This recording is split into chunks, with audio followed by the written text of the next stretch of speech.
Graças a Deus, honramos a presença do Senhor entre nós. Amém, queridos?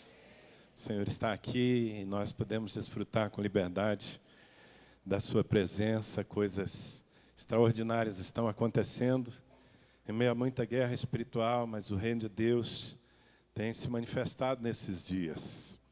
Eu creio que o Senhor está visitando o Brasil com ventos de misericórdia.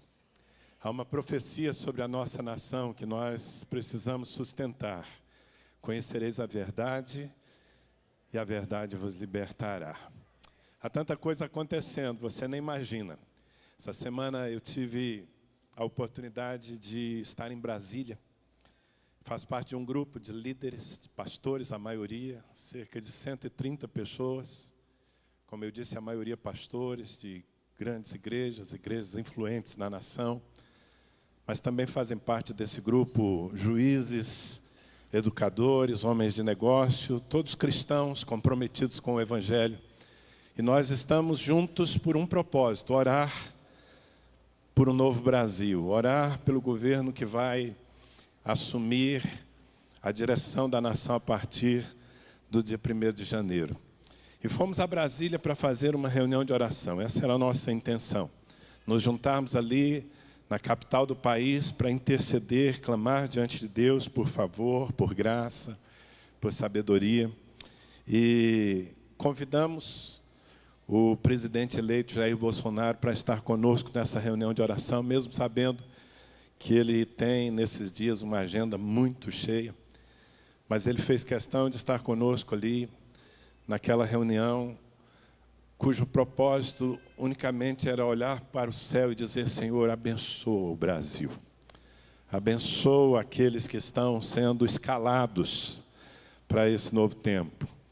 E, mais uma vez, o nosso presidente se emocionou, confessou a sua fé, o seu temor em Jesus Cristo, agradeceu ao Senhor por estar vivo. Ele reconhece que isso foi obra de uma intervenção divina em sua vida e pediu que a igreja não pare de orar por ele. E assim nos comprometemos. Fomos lá e dissemos ao presidente que não estávamos ali para fazer política, que não estávamos ali para pedir qualquer coisa que fosse, que não estávamos ali para indicar pessoas, estávamos ali apenas para orar e sustentar a sua vida e a vida daqueles que estão sendo chamados para esse momento, sustentar em oração. E tivemos a oportunidade, durante aquele tempo, de ouvir algumas das pessoas que estão bastante envolvidas nesse processo de transição, crentes em Jesus Cristo.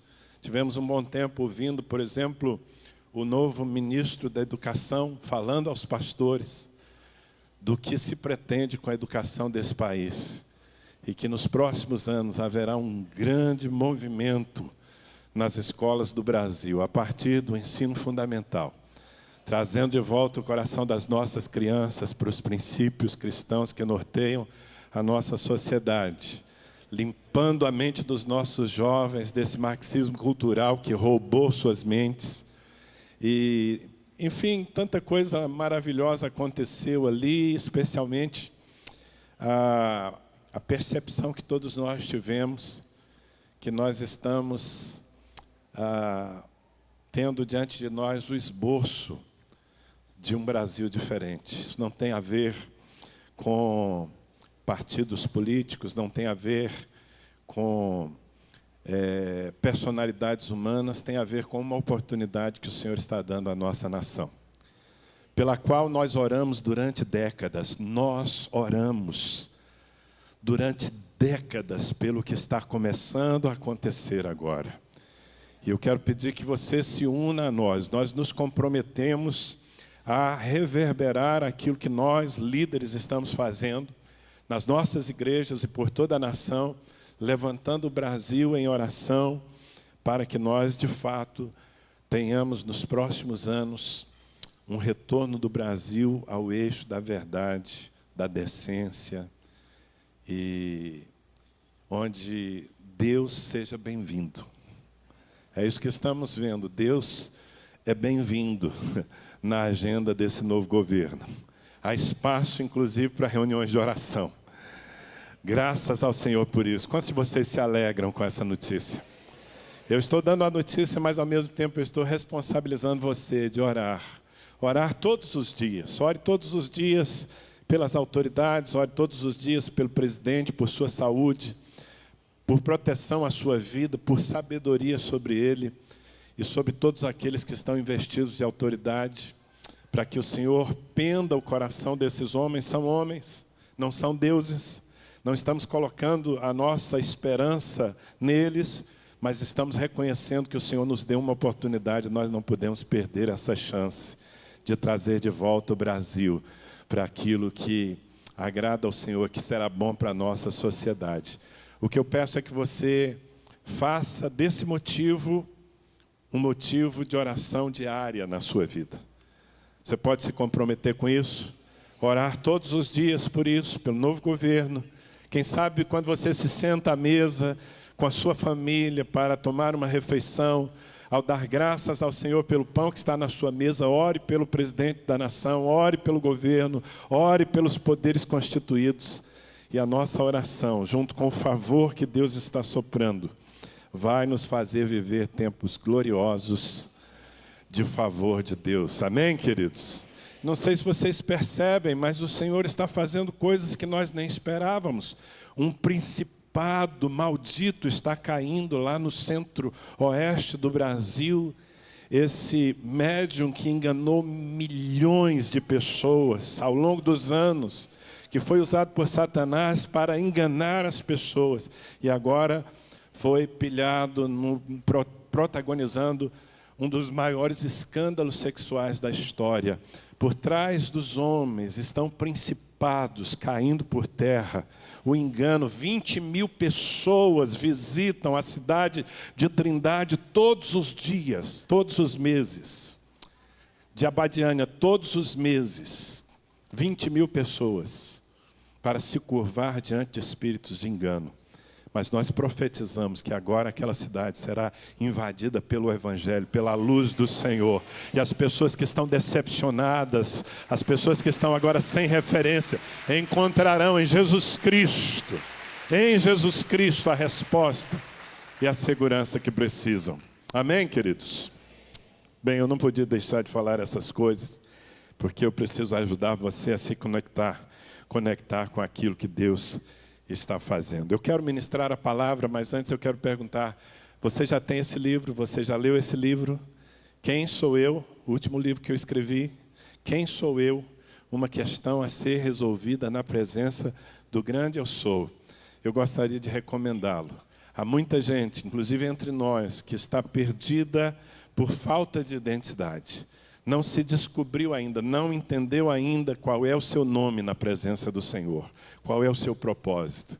E esse livro foi escrito para ajudar você e, quem sabe, pessoas que você conhece a encontrarem a sua identidade. Quem sou eu? Uma questão a ser resolvida na presença do grande eu sou. Esse e outros livros estão disponíveis para vocês aí na nossa livraria. Quantos de vocês estavam aqui no domingo passado? Você foi abençoado pela palavra no domingo passado? Sim ou não? Isso já mudou alguma coisa na sua vida, alguma rotina? Porque de pouco adianta nós sermos abençoados pela palavra, sermos motivados pela palavra, mas não transformarmos isso em ação.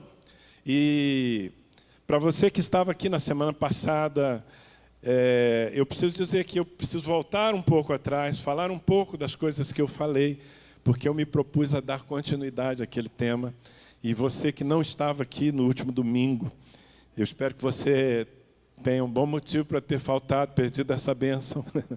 Mas, de toda forma, Deus é tão bom, tão misericordioso, que Ele vai te incluir na bênção nessa noite e que você vai poder receber essa revelação. Quero que todos abram suas Bíblias. No primeiro livro de Crônicas, capítulo 4, do versículo 9 e 10, nós vamos ler. Nós estamos com um problema aqui no nossos equipamentos, então estamos com a projeção diminuída aqui, apenas no projetor central, não é? Então, para alguns de vocês que estão mais longe, talvez seja um pouco mais difícil acompanhar as leituras, mas você pode acompanhar na sua Bíblia, ou prestando muita atenção àquilo que eu vou falar aqui. Como eu disse, eu tenho que voltar um pouco atrás para enfatizar àqueles que receberam essa palavra algumas verdades fundamentais, mas também para dar oportunidade para que os demais possam pegar o fio da meada. E o tema dessa ministração é resgata o teu destino. Vamos dizer juntos? Resgata o teu destino. Você pode falar isso para a pessoa que está aí ao seu lado, bem próxima de você. Resgata o teu destino. Vamos ler o texto. É uma mini biografia, a história de um homem resumida em 2 versículos. Está escrito assim, em 1 Crônicas, capítulo 4, versos 9 e 10. Foi Jabez mais ilustre do que seus irmãos. Sua mãe chamou-lhe Jabez, dizendo, porque com dores o dei à luz. Jabez invocou o Deus de Israel, dizendo, ó, tomara que me abençoes e me alargues as fronteiras, e seja comigo a tua mão, e me preserves do mal, de modo que não me sobrevenha aflição. E Deus lhe concedeu o que ele tinha pedido.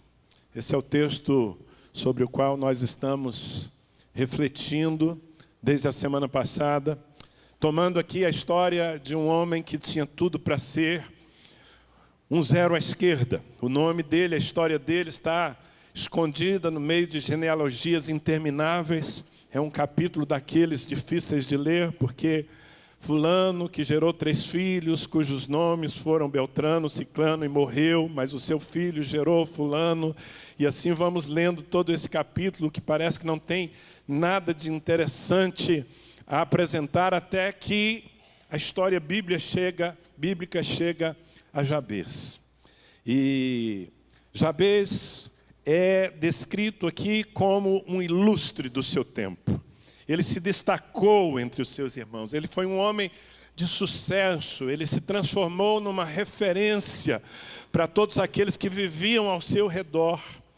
E tudo isso aconteceu porque Jabez entendeu o seu destino. Jabez entendeu que o seu destino não estava restrito àquilo que a vida lhe havia imposto. Seu nome, Jabez, significa sofrimento. Assim sua mãe o chamou quando ele nasceu, porque ela sofreu muito com o parto. Ela olhou para o menino e disse, o nome dele será sofrimento. Assim muitos de nós temos recebido rótulos terríveis na vida. E esses rótulos nos puxam para baixo, nos apequenam, nos convencem de que nós, se sobrevivermos, já estaremos fazendo muito. E não conseguimos avançar para coisas maiores, nem mesmo acreditar que podemos protagonizar algo maior do que a simples sobrevivência. Porém, Jabez, em algum momento da sua vida, ele teve uma revelação de Deus. Ele entendeu que Deus é poderoso e que Deus é Pai. E se relacionando com um Deus que é Pai, ele foi ousado ao ponto de orar. A vida dele mudou porque ele orou. Essa é a grande mensagem. Se nós queremos recuperar o nosso destino, e quando eu digo recuperar o nosso destino, eu estou falando de vivermos na dimensão do que Deus nos criou para viver. A verdade é que a maioria de nós se acomodou a algo muito menor do que o que foi projetado no céu. Como eu disse semana passada, ao criar você e cada ser humano, Deus pensou em sucesso. Na presença do Senhor, o seu nome é êxito, sucesso, prosperidade, bênção. Assim Deus, Ele planejou a sua vida. Mas, desde que nascemos, muitas vezes, até mesmo antes de nascermos, Satanás trabalhou duro para achatar o nosso horizonte, nos convencer que nós não passamos de pessoas comuns. E alguns de nós estamos, inclusive, prostrados, achando que uma parte da nossa vida foi feita para o sofrimento. Isso não faz sentido, irmãos. Ainda que eu não negue que sofrer, que enfrentar dificuldades possa ser um rito de passagem para todos nós. Mas não creio que Deus criou alguém aqui para viver na penúria, para viver no deserto. Ele tem uma terra que mana leite e mel para todos nós. Ele é o Deus que nos apresenta na sua palavra tantos argumentos para nós acreditarmos que a nossa vida pode ser mais evidente, pode ser mais abençoada, pode ser mais próspera. Quando lemos a palavra de Deus, nós temos o desenho de Deus para cada um de nós. Por exemplo, o Salmo 1 descreve o homem que teme ao Senhor. Tem alguém aqui que teme ao Senhor? Todos nós tememos ao Senhor e amamos ao Senhor, portanto, essa deveria ser a descrição da nossa vida. E no versículo 3 do Salmo 1 está escrito: Ele é como árvore plantada junto a correntes de águas, que no devido tempo dá o seu fruto e cuja folhagem não murcha, e tudo quanto ele faz será bem sucedido. Só isso? Amém. Eu acho que você não entendeu que esse texto é uma referência a você. O ele do texto é você. Quer que eu leia de novo? Ele será como árvore plantada junto a correntes de águas, que no devido tempo dá o seu fruto e cuja folhagem não murcha, e tudo quanto ele fizer prosperará. Será bem sucedido. É assim que Deus planejou a nossa vida. Tudo quanto fizermos. Meus irmãos, quando a Bíblia fala tudo, é tudo mesmo. Nós é que diminuímos as promessas de Deus com a nossa incredulidade. No capítulo 45 de Isaías, o Senhor mesmo fala a nosso respeito.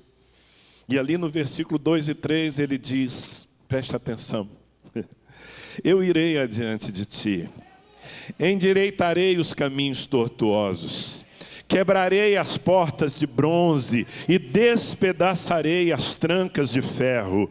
Dar-te-ei os tesouros escondidos e as riquezas encobertas, para que saibas que eu sou o Senhor, o Deus de Israel, que te chama pelo teu nome.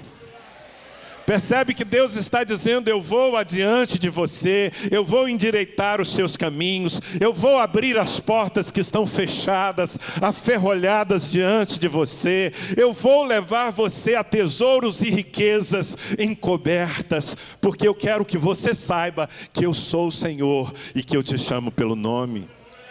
Irmãos, a Bíblia está cheia de promessas como essas, palavras que o Senhor liberou, não para que elas caíssem no vazio, mas para que elas encontrassem no nosso coração a fé devida para nos mover na direção do que Deus diz. O capítulo 28 de Deuteronômio deveria ser copiado por todos nós e levado ao cartório, para o devido registro, porque quem disse isso foi o Senhor, e continua valendo para todos aqueles que temem o seu nome e que amam a sua palavra. O Senhor disse a seu respeito, meu irmão: se ouvires a voz do Senhor teu Deus, virão sobre ti e te alcançarão todas estas bênçãos. Bendito serás na cidade e bendito serás no campo. Bendito o fruto do teu ventre, o fruto da tua terra e o fruto dos teus animais e as crias das tuas vacas e das tuas ovelhas. Bendito o teu cesto e a tua amassadeira, bendito é o teu trabalho. Bendito serás ao entrares e bendito ao saíres. O Senhor fará que sejam derrotados na tua presença os inimigos que se levantarem contra ti. Por um caminho sairão contra ti, mas por 7 caminhos fugirão da tua presença. O Senhor determinará que a bênção esteja nos teus celeiros, na tua despensa, e tudo o que colocares a mão e te abençoará na terra que te dá o Senhor teu Deus. Diga amém. São promessas do Senhor. Não são palavras extraídas de um livro de autoajuda. Não tem a ver com força do pensamento positivo. Não tem a ver com sorte. Não tem a ver com apostar na cena. Tem a ver com acreditar que o Deus que fala essas coisas é poderoso para cumpri-las em nossa vida, porque Ele tem compromisso com a sua palavra. Amém? De alguma maneira, Jabez, mesmo carregando o estigma do sofrimento, mesmo vivendo no meio de pessoas medíocres, sobre as quais não havia nada de especial a se dizer, de alguma maneira Jabez entendeu isso. Entendeu que esse coração generoso era o coração do seu Pai Celeste. E Jabez teve a ousadia. Ouça, Jabez teve a ousadia e o compromisso de orar ao Senhor por uma vida melhor. De lutar com Deus para que o destino, não aquele que os homens lhe haviam imposto, mas o destino que Deus trazia no coração para a sua vida, fosse resgatado. E nós vimos aqui na semana passada que nessa oração, que não foi uma única oração, muito provavelmente. Eu tenho muita dificuldade de acreditar que Jabez fez essa curta oração uma vez na vida e Deus mudou a sua sorte por causa de uma única oração. Eu acredito que esse homem insistiu com Deus, que esse homem todos os dias se apresentava diante do Senhor e dizia: ó Deus, se me abençoares. Ah, Senhor, alarga-me as fronteiras, dá-me um horizonte maior. Meu Deus, que venha sobre mim, esteja sobre mim todos os dias a tua mão, e que tu me livres dos meus inimigos, daqueles que podem me derrubar, para que a minha vida não termine em vergonha e aflição. Foi uma oração que ele fazia com constância. E o que eu estou querendo sugerir, na verdade, o Espírito Santo está querendo despertar em você, é que você se comprometa em oração com o seu futuro, com o futuro da sua família, com os altos propósitos de Deus para a sua vida. É Ele quem diz: eu é que sei que pensamentos tenho a vosso respeito, diz o Senhor. Pensamentos de bem e não de mal, para vos dar o fim que desejais. É a palavra dele que diz: agrada-te do Senhor, e Ele satisfará os desejos do teu coração. Meus irmãos, como a sorte de Jabez foi mudada, como a sua história foi virada, e como ele de fato se transformou numa pessoa ilustre. Bem, Deus interferiu na sua história. Não foi a capacidade de Jabez, ainda que eu acredite que ele tivesse alguma capacidade e colocou isso a serviço da sua fé, assim como você tem muitas capacidades e precisa usá-las em fé. Mas eu não creio que foi simplesmente a capacidade ou o esforço desse homem que o transformou em alguém invejável na sua geração. Foi uma intervenção de Deus, é o que diz a minha Bíblia. A palavra diz que Deus ouviu a oração de Jabez, e Ele quer ouvir a sua. Talvez o que esteja faltando na vida de muitos de nós não seja esforço. Eu conheço boa parte de vocês e vejo quanta gente esforçada no seu trabalho, gente esforçada por dar o melhor à sua família, gente esforçada no ministério, que dedica o seu tempo na obra de Deus. Mas sabe, amados, isso não é o suficiente para nos tirar da mediocridade. Nós precisamos ativar a nossa fé de tal maneira que nós possamos atrair a manifestação de Deus a nosso favor. E o que a vida de Jabez, nesse breve testemunho aqui, nos ensina, é que, em primeiro lugar, nós precisamos dar valor às bênçãos de Deus. Quantos se lembram que nós falamos disso aqui? Nós precisamos não apenas querer a bênção de Deus, mas nós precisamos estar dispostos a lutar pela bênção de Deus. É a bênção do Senhor que nos enriquece e não traz consigo desgosto. Acontece que muitas vezes nós temos uma atitude tão passiva e não lutamos pela bênção. Como eu descrevi aqui na semana passada, nós queremos chegar do outro lado, queremos alcançar o nosso destino, mas nós pegamos os remos na mão e corremos para o barco com toda a disposição de remar. A questão é que apenas remar, apenas o nosso esforço, provavelmente não será suficiente para nos levar a uma vida de sucesso. Nós precisamos de algo mais. E esse algo mais se chama a bênção do Senhor. Você precisa aprender a orar pela bênção. Todos os dias clamar pela bênção do Senhor na sua vida e naquilo que você está empreendendo, seja em relação à sua vida profissional, seja em relação à sua vida familiar, pessoal, ministerial, que seja.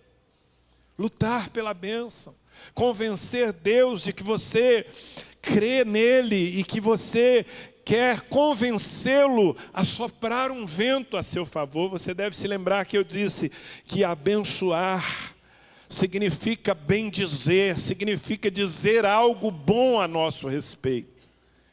E nós precisamos buscar essa palavra que sai da boca do Senhor. Jabez fez isso. Ele clamava com o coração, havia exclamação na sua oração, dizendo: Senhor, tomara que me abençoes. Como eu valorizo a tua bênção, como eu busco a tua bênção. Mas não apenas isso, Jabez se tornou um homem ousado em pedir mais. Ele não se acomodou àquilo que a vida lhe ofereceu, e a vida lhe ofereceu muito pouco. Por isso ele batia a porta de Deus em oração e dizia: Senhor, alarga as minhas fronteiras, aumenta os meus limites, leva-me além do que naturalmente eu posso conquistar. Quebra essas cercas que Satanás construiu ao redor de mim, usando as pessoas, usando as circunstâncias e usando até mesmo as minhas fraquezas. Rompe com tudo isso, meu Deus, e me dá um horizonte maior. Eu quero ir além do que a vida me ofereceu. E sabe, queridos, essa oração não ofendeu a Deus, nunca ofende. Deus não se ofende quando você quer mais. Por favor, entenda isso. Ele é o seu Pai. Ele não se ofende quando você deseja progredir na vida. Ele não se ofende quando você busca mais conforto para a sua família. Ele não se ofende quando você entra no emprego e deseja ser bem remunerado, porque afinal de contas você dá o seu suor ali naquele lugar. Deus não se ofende, muito ao contrário. Deus tem prazer em nos prosperar, porque isso faz parte da sua natureza. Jabez, sabendo disso, orava pedindo mais. E a minha pergunta a você nessa noite é: você tem orado pedindo mais? Porque se você não ora, você não convence a Deus de que quer mais. A sua passividade emite um sinal, sabia? O sinal da passividade é: está tudo bem aqui. Eu estou satisfeito com o que sou e o que tenho. Eu não desejo mais, ainda que o Senhor possa me dar. E talvez você pense que isso seja humildade. Na maioria das vezes é incredulidade. É timidez que ofende o Senhor. Jesus Cristo, ele tratava desse assunto com seus discípulos de uma maneira repetitiva, sabe? No capítulo 16 de João, versículos 23 e 24, Jesus disse: em verdade vos digo, se pedirdes alguma coisa ao Pai, Ele vô-la concederá em meu nome. Até agora nada tendes pedido em meu nome. Pedi e recebereis, para que a vossa alegria seja completa. Quero dizer para você que essa mesma frase está no capítulo anterior, capítulo 15 de João, e também está no capítulo anterior ao 15, o 14. Jesus estava insistindo com seus discípulos. Quando chegamos ao capítulo 16 de João, já estamos no final do ministério de Jesus Cristo. Jesus já estava andando com aqueles 12 homens há 3 anos. E é surpreendente que Jesus olha para eles e diz: eu falei com vocês que qualquer coisa que vocês pedirem ao Pai, Ele concederá em meu nome. E Jesus, Ele demonstra uma certa decepção com os discípulos, ao dizer: até agora vocês não pediram nada. Por que vocês não pediram nada? Por que vocês são tão tímidos? Por que vocês estão acomodados no nível de vida que alcançaram? Por que vocês não avançam para algo maior? Essa é a vontade de Deus para as nossas vidas. Bem, queridos, até aqui eu estou praticamente repetindo ou reforçando as coisas que eu disse na semana passada. Eu ainda vejo tanta gente acomodada, tanta gente, sabe, carregando o fardo da vida, como se a vida do crente fosse um fardo a carregar. Quando não foi isso que Deus planejou a nosso respeito. Nós precisamos aprender com Jabez. Agora, a oração de Jabez, o conteúdo da oração de Jabez, que nós precisamos copiar, na verdade, que nós precisamos incorporar em nossa própria vida, não dizia respeito apenas à busca da bênção de Deus e ao exercício da fé. Jabez foi muito além disso. E há uma terceira grande lição, tão importante, algo que nós precisamos incluir na nossa busca diária de oração. Porque na primeira parte da sua oração, Jabez mostrou a sua ousadia. Diga, ousadia. Quando ele diz: Senhor, eu quero prosperar, Senhor, eu quero ir além, Senhor, eu desejo fronteiras mais largas, Senhor, abençoa-me, ele está demonstrando a sua ousadia. É muito importante que nós tenhamos ousadia. Mas na parte final da sua oração, Jabez revela também a sua prudência. A prudência é o tempero que ele coloca, é o equilíbrio que ele coloca na sua busca ao Senhor. E ele diz: que seja comigo a tua mão. Você pode repetir essa expressão? Que seja comigo a tua mão. Senhor, não apenas me abençoe, não apenas alargue as minhas fronteiras, mas que seja comigo a tua mão. E sabe, irmãos, ao pedir que a mão de Deus estivesse sobre ele, Jabez estava clamando por direção, por controle, por governo. Eu preciso muito que você entenda isso. Porque às vezes nós queremos a bênção e queremos a prosperidade. Queremos que Deus nos dê asas para voar.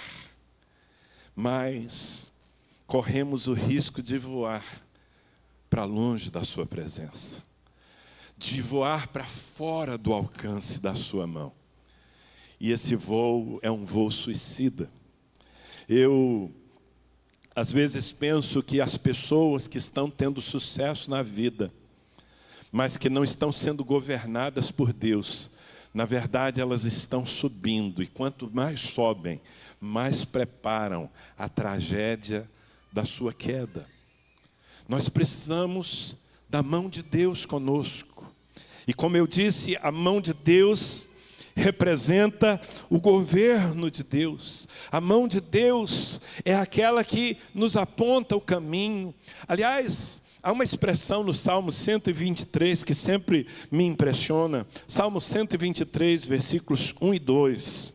Está escrito assim: A ti que habitas nos céus, eleva os olhos, como os olhos dos servos estão fitos nas mãos dos seus senhores, e os olhos da serva na mão da sua senhora, assim os nossos olhos estão fitos no Senhor nosso Deus, até que se compadeça de nós.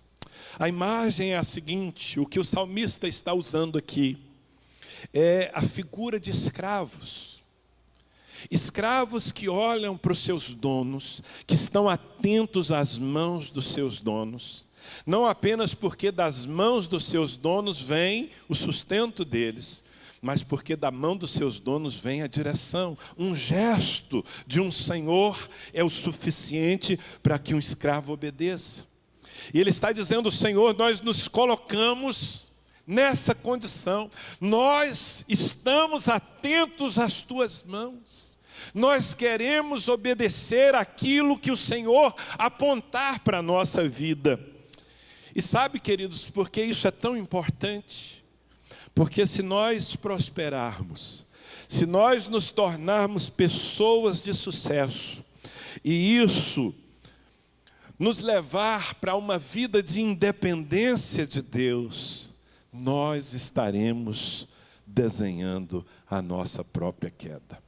Quantos entendem o que eu estou falando? Sabe, eu faço uma oração com constância.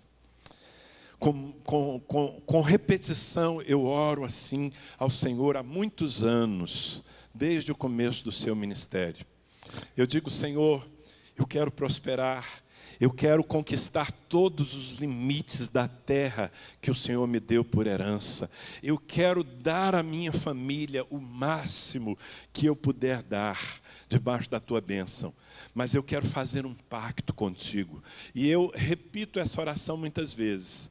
Eu digo: Senhor, que a minha prosperidade não seja nunca o argumento para que eu me afaste de ti. Então, eu já rejeito, eu já renego na minha vida qualquer coisa que a minha alma não possa suportar, mantendo-se debaixo do governo do Senhor. E sabe, ao orar assim, eu estou reconhecendo os riscos que eu corro quando eu prospero. Quem está me entendendo? Todos nós deveríamos ter essa preocupação. Sabe por quê? Porque a ousadia, veja bem, irmãos, a ousadia é desejável. Deus espera que nós sejamos ousados. Como lemos aqui na semana passada, é necessário que aquele que se aproxima de Deus creia que Ele existe e que se torna galardoador dos que o buscam.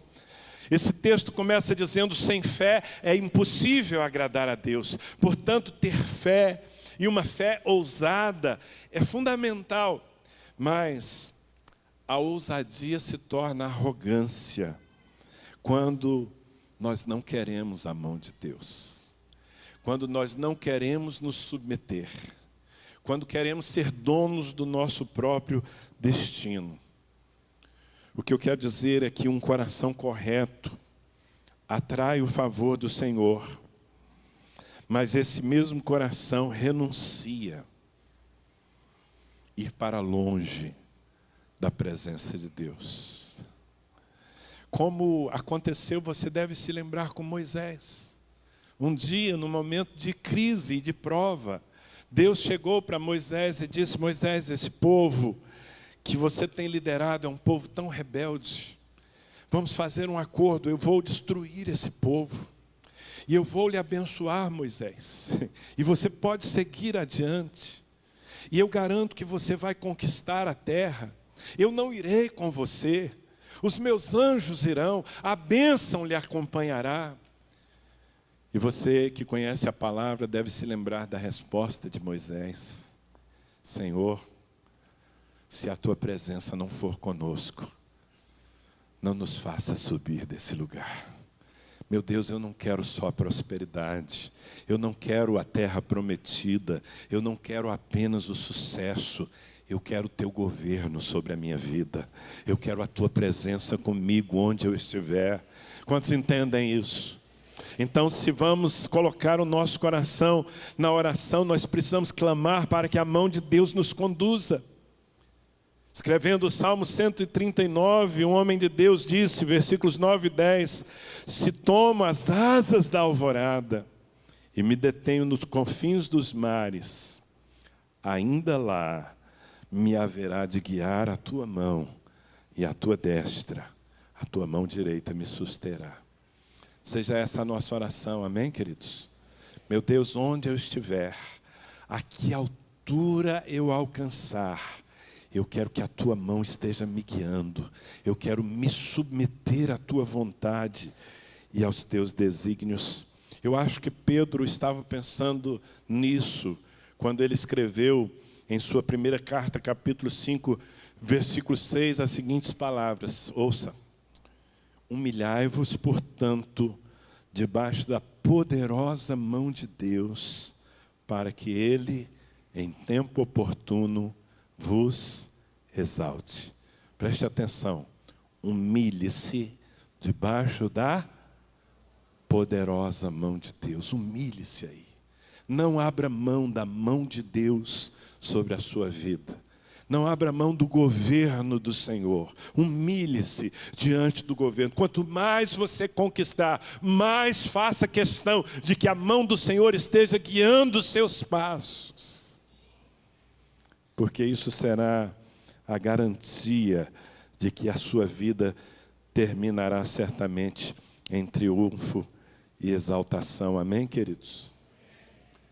Os nossos sonhos, na verdade, só são legítimos enquanto nós os mantemos abaixo do nosso propósito. Eu quero que você entenda isso. Você pode ter sonhos. Aliás, os seus sonhos estimulam o Senhor. Ele quer que nós sonhemos, mas os nossos sonhos só serão legítimos se eles estiverem abaixo do nosso propósito. Do que eu estou falando ao me referir ao propósito? Deus criou você com um desígnio específico. Deus tem uma vontade para a sua vida. E Ele há de abençoar os sonhos que se agregam a essa vontade, que cooperam com essa vontade.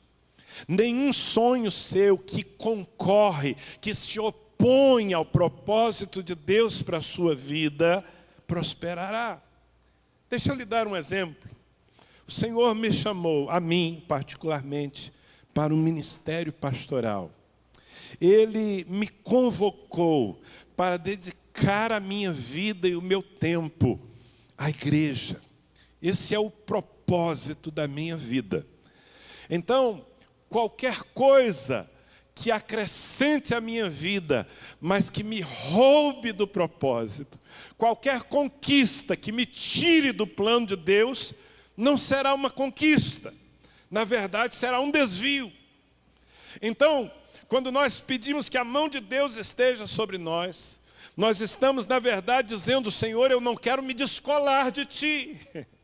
Eu não quero que os meus sonhos se tornem uma ambição carnal que me faça fugir da Tua presença.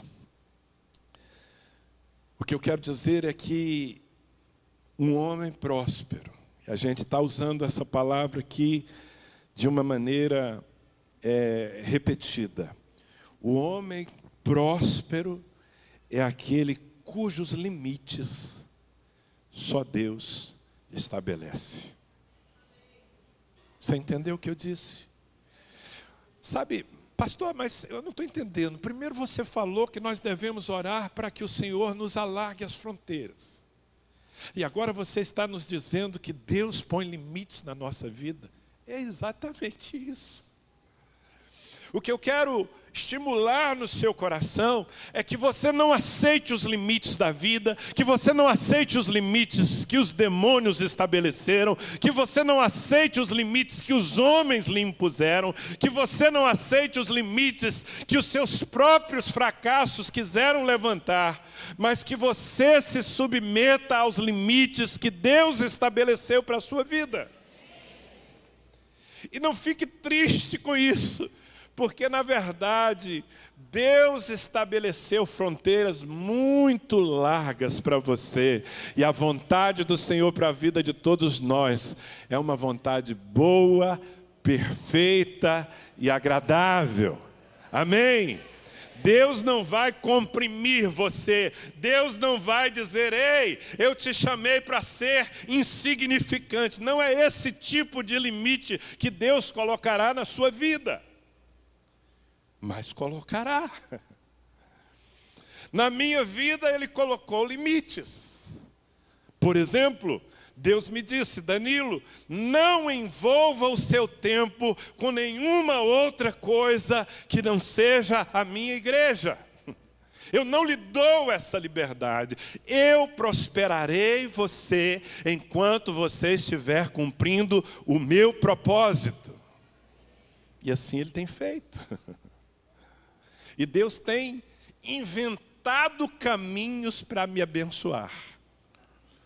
Mas eu tenho procurado me guardar nos limites. Eu me lembro de uma ocasião, muitos anos atrás, nós éramos uma igreja pequena e a igreja tinha muito pouca condição de me sustentar. Então vivíamos uma vida bastante regrada, eu e Mônica, porque era aquilo que a igreja podia nos oferecer naquele tempo. E o meu pai, que tinha fazenda lá no norte do Brasil, me propôs um negócio. Ele me disse: Danilo, por que você não abre uma empresa, uma madeireira em Ribeirão Preto? Eu estou falando de algo que aconteceu há mais de 20 anos, 20 e tantos anos atrás. E certamente eu tenho como abastecer isso, e você vai ter uma fonte de renda muito abundante. E eu fui orar ao Senhor. Obviamente, aquela proposta me soou bem aos ouvidos, porque iria me trazer mais conforto financeiro. Mas eu fui orar ao Senhor, dizendo: Deus, o que o Senhor tem a dizer sobre isso? Venha sobre mim a tua mão. Eu não quero tomar essa decisão. E depois de orar ao Senhor, eu fui consultar o meu companheiro. Na época, nós éramos 2 pastores nessa igreja. Eu e o pastor Vitor, que alguns de vocês conheceram, que era um homem muito simples, mas um homem muito conectado em Deus. E quando eu busquei conselho no meu parceiro de ministério, ele me disse: Danilo, você tem condição de abrir essa empresa sem precisar dedicar tempo nela para que ela prospere? Eu disse: não, eu vou precisar dar uma boa parte do meu tempo para que essa empresa prospere. Ele me disse: então abra mão disso, porque Deus lhe chamou para o ministério. E quando eu ouvi aquele conselho, já com o meu coração trabalhado pelo Espírito Santo, eu decidi abrir mão daquela oportunidade. Era uma oportunidade, estava tudo vindo de mão beijada, mas os meus desejos e os meus sonhos não poderiam se sobrepor ao meu propósito. Então, eu renunciei àquela oportunidade. Nunca nos faltou nada. E hoje o Senhor me deu um negócio que não toma absolutamente nada do meu tempo e que tem nos feito prosperar e nos dado, a mim e a minha casa, recursos para termos uma vida bem mais confortável do que a igreja poderia nos dar, inclusive para abençoar o reino de Deus com nossas finanças. Você entende agora o que significa que venha sobre mim a tua mão? Senhor, eu quero a bênção, eu quero fronteiras mais largas, mas eu não quero me descolar do teu governo e do teu senhorio. Eu quero continuar debaixo da direção da tua poderosa mão. O Senhor continua mandando em mim, ok?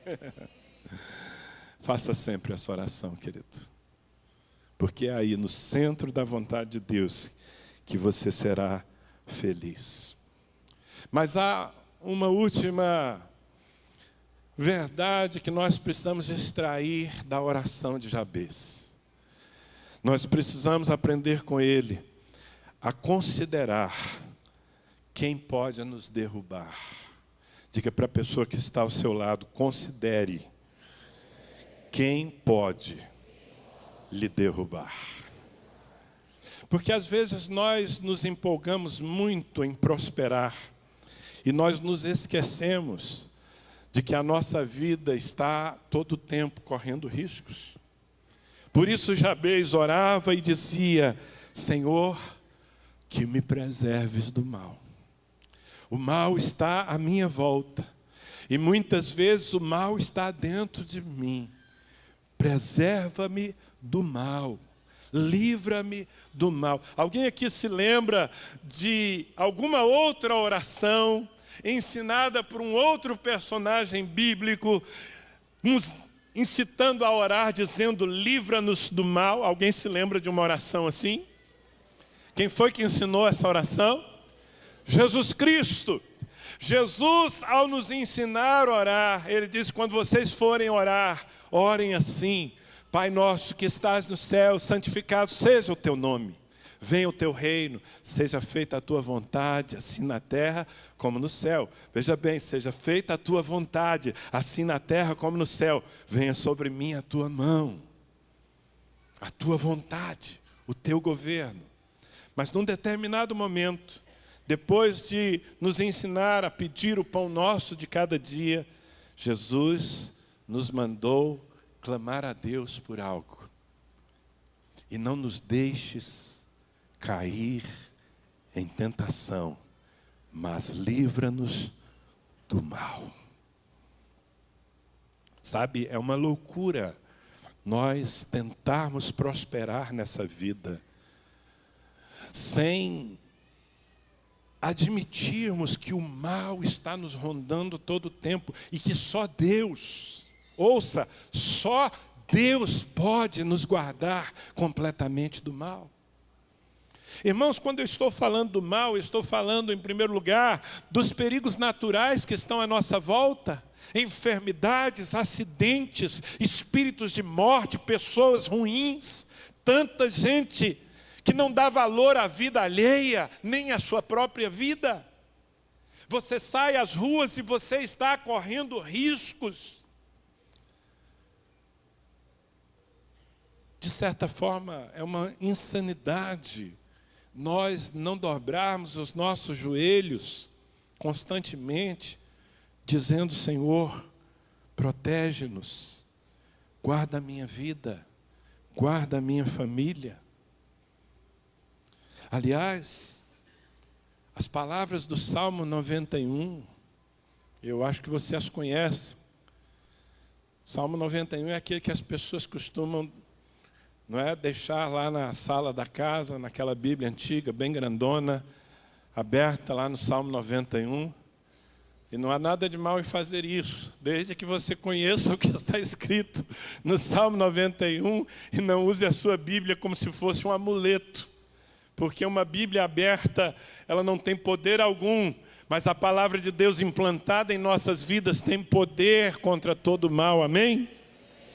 Mas é no espírito do Salmo 91 que nós precisamos orar todos os dias. O que está escrito lá? Versículo 3 em diante. Pois Ele te livrará do laço do passarinheiro, das armadilhas da vida e da peste perniciosa, das enfermidades. Cobrir-te-á com as suas penas e sob as suas asas estarás seguro. A sua verdade é pavês e escudo. Não te assustarás do terror noturno, nem da seta, da flecha que voa de dia, da bala perdida, se você quiser transferir para os nossos tempos, nem da peste que se propaga nas trevas, nem da mortandade que assola ao meio-dia. Ouça, crente, caiam 1000 ao teu lado e 10.000 à tua direita, tu não serás atingido. Somente com os teus olhos contemplarás e verás o castigo dos ímpios, pois disseste: o Senhor é o meu refúgio, fizeste do Altíssimo a tua morada, nenhum mal te sucederá, praga alguma chegará à tua tenda, a tua família estará guardada, porque a seus anjos dará ordens a teu respeito, para que te guardem em todos os teus caminhos. Tremendo, que promessa maravilhosa nós temos aqui no Salmo 91.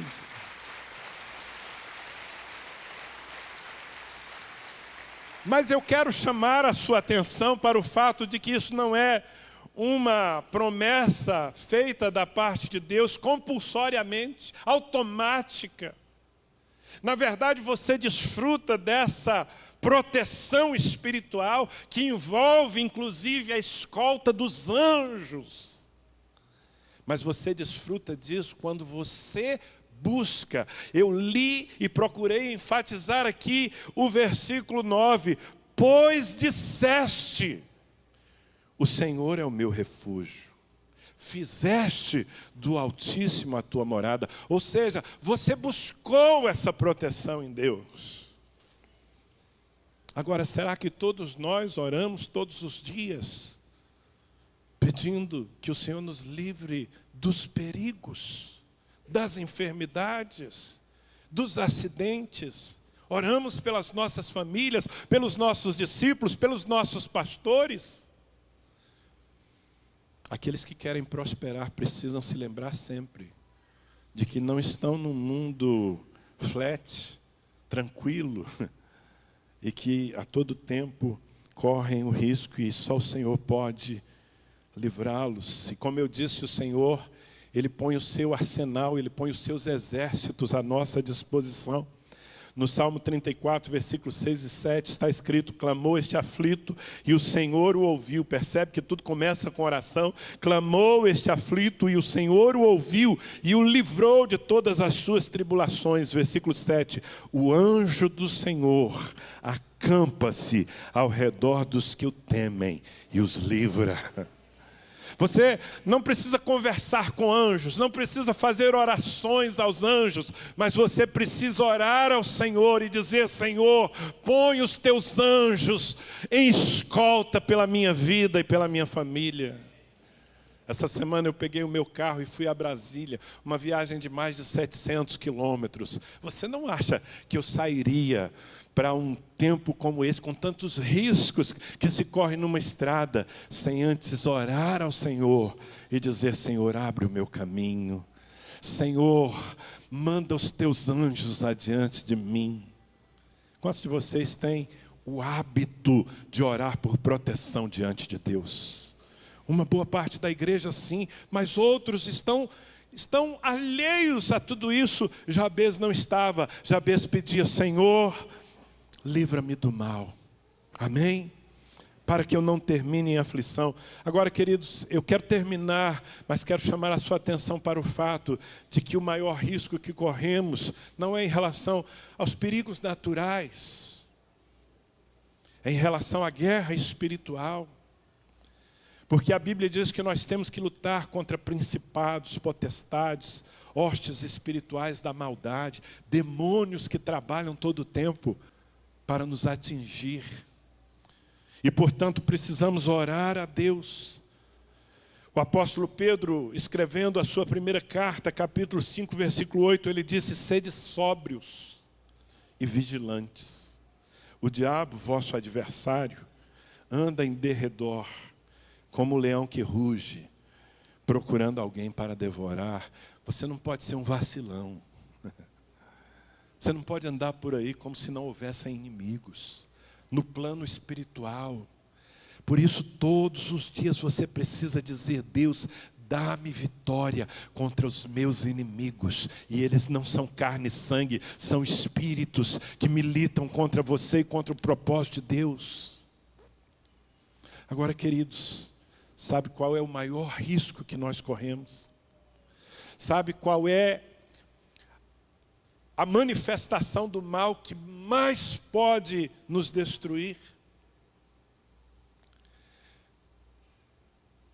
Não são os perigos naturais e nem os demônios. É a nossa própria carnalidade. O coração do homem é extremamente corrupto, diz a palavra. Portanto, Se nós queremos prosperar e ser pessoas de sucesso, nós precisamos orar todos os dias dizendo: Senhor, livra-me de mim mesmo, livra-me da minha carne, livra-me da soberba, livra-me do desejo de pecado que habita em mim. Mantém dominada essa natureza. Aliás, Senhor, eu cravo essa natureza todos os dias na cruz, para que o Senhor continue reinando em santidade na minha vida. Porque sabe, Satanás oferece algum risco a você, mas nada se compara ao pecado. Se você estiver na crista da onda, se você for levantado como uma referência de êxito entre os homens, mas se o pecado entrar em sua vida, a sua conexão com Deus estará quebrada e você estará em queda livre. Quanto mais alto você estiver, mais terrível será a sua desgraça. Era por isso que Jabez, que queria conquistar, ele dizia: Senhor, livra-me do mal, para que o teu servo não veja a aflição. Percebe que essa é uma oração completa? É uma oração cheia de ousadia, cheia de ideais, mas também uma oração temperada com prudência e quebrantamento. Você pode ser ousado sem se tornar soberbo. Você pode conquistar muito mais do que a maioria das pessoas à sua volta e ainda assim permanecer humilde na presença do seu Deus. Essa é a melhor escolha que nós podemos fazer. Amém? Olhe para a pessoa que está ao seu lado e diga: resgata o teu destino. Vamos ficar em pé.